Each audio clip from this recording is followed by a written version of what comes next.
세월호 참사 애도 분위기를 고려해 여야 모두 조용한 선거를 치르고 있습니다. 시끌벅적한 유세 차량의 로고송과 요란한 율동 등은 사라졌는데요. 하지만 유권자와 직접 만나 스킨십을 넓히는 선거운동이 그 자리를 대신하고 있습니다. 임광빈 기자입니다. 선거철이면 후보를 알리기 위해 경쟁적으로 높아지던 확성기 소리.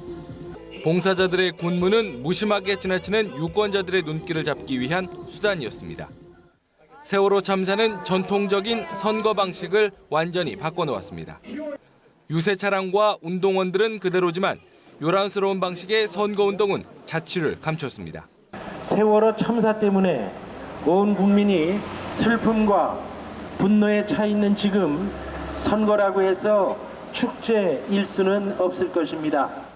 대신 한 명 한 명 유권자들에게 직접 다가가 공약을 설명하고 보다 겸손한 자세로 지지를 호소하는 방식이 대세가 됐습니다.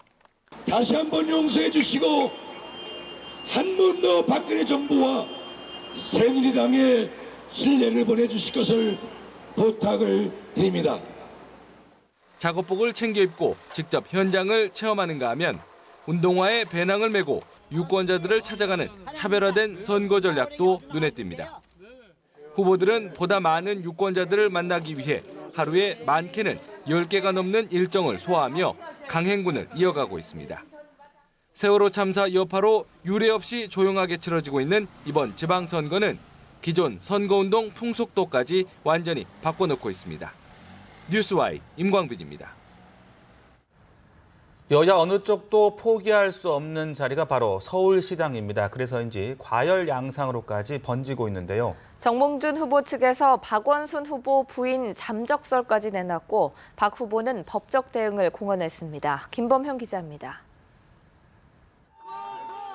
1억 원 피부과 의혹, 아들의 병역 기피 의혹. 지난 2011년 10월 서울시장 보궐선거는 네거티브의 결정판이었습니다. 이번에도 상황은 크게 다르지 않습니다. 새정치연합 박원순 후보가 네거티브 없는 선거를 제안했지만 흑색 선전과 비방은 선거를 혼탁하게 만듭니다. 새누리당 정몽준 후보는 2년 7개월 전 나경원 후보를 두고 제기된 1억 원 피부과 의혹에 대한 박원순 후보의 사과를 주장합니다. 덕을 봐서 내가 미안하다든지 말씀을 하시고 나서 네거티브 하지 말자고 그래야지. 결국 난타전을 펼쳐온 두 후보는 네거티브 공방에 뛰어들었습니다. 그동안 공식 석상에 좀처럼 모습을 드러내지 않은 박원순 후보의 부인이 공방의 중심에 섰습니다. 정몽준 후보 캠프의 전지명 대변인이 한간에는 박 후보가 부인을 꽁꽁 감추고 있다는 소리도 있다며 잠적설, 출국설을 제기한 겁니다. 박원순 후보는 즉각 기자회견을 열어 강하게 반박했습니다. 정치인 가족이라는 사실만으로 아무런 근거 없이 고통받아야 할 이유는 없습니다. 제 가족을 근거 없는 음해와 흑색 선전으로부터 지키는 것은 시장 후보이기에 앞서서 한 사람의 가장으로서 최소한의 의무입니다. 박 후보는 각종 루머에 대해 법적, 정치적, 사회적 책임을 묻겠다고 강조했습니다.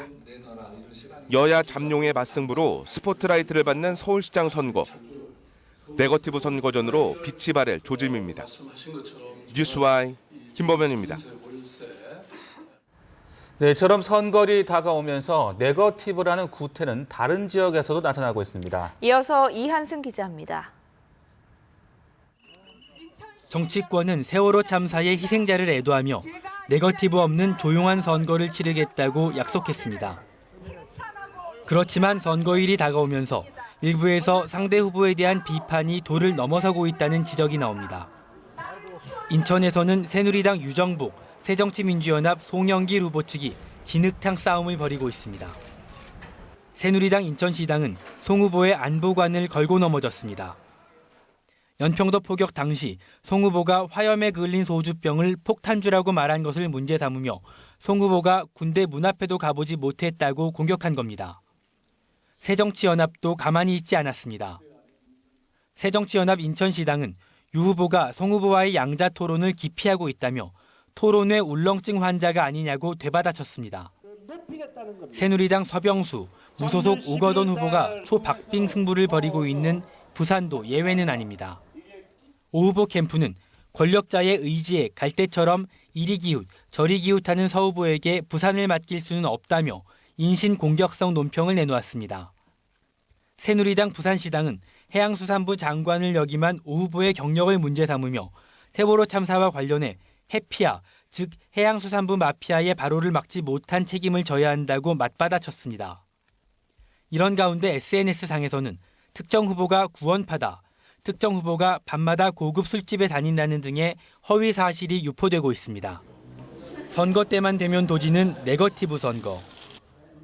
냉정한 국민의 심판이 필요해 보입니다. 뉴스와이 이한승입니다.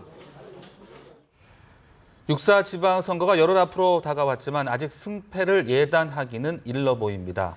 여전히 많은 변수가 남아있기 때문인데요. 주요 변수를 이준서 기자가 짚어봤습니다.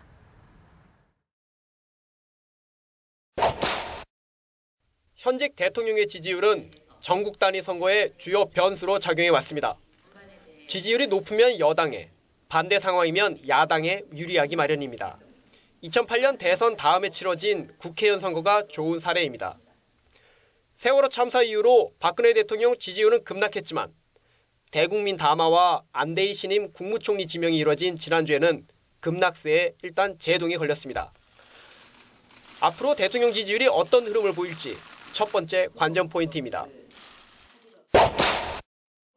20년간 새누리당이 시장 자리를 지켰던 부산에선 새정치연합과 단일화에 성공한 무소속 오거돈 후보가 새누리당 서병수 후보를 위협하고 있습니다.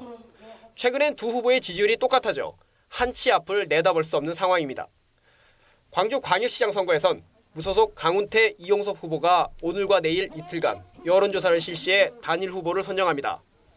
무소속 단일화가 성사되면 새정치연합의 윤장현 후보에게는 결코 쉽지 않은 싸움이 될 것으로 보입니다. 박근혜 대통령의 정치적 고향에 도전한 새정치연합의 김부겸 대구시장 후보. 2년 전 총선 때 대구 수성구에 출마해 40% 이상을 득표했던 그가 이번에도 선전할지 관심입니다. 세월호 참사로 정치적 유동성이 커졌고 전국 단위 선거에 처음으로 사전투표제가 실시되면서 투표율도 주요 변수가 될 것으로 보입니다. 뉴스와이 이준서입니다.